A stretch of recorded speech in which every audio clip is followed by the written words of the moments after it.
Watanzania wanataka mabadiliko.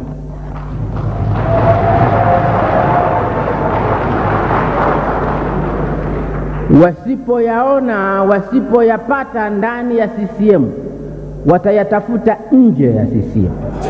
Kujitakaseni watu, mwambieni watu, mwambieni watu, tunataka haki yetu, tunataka haki yetu. Mwambieni watu.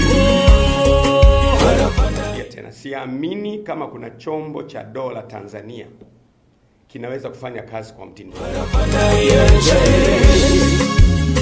Yapo matukio mengi ambayo yanaashiria ya kwamba kuna hatari kubwa ambayo inakuja.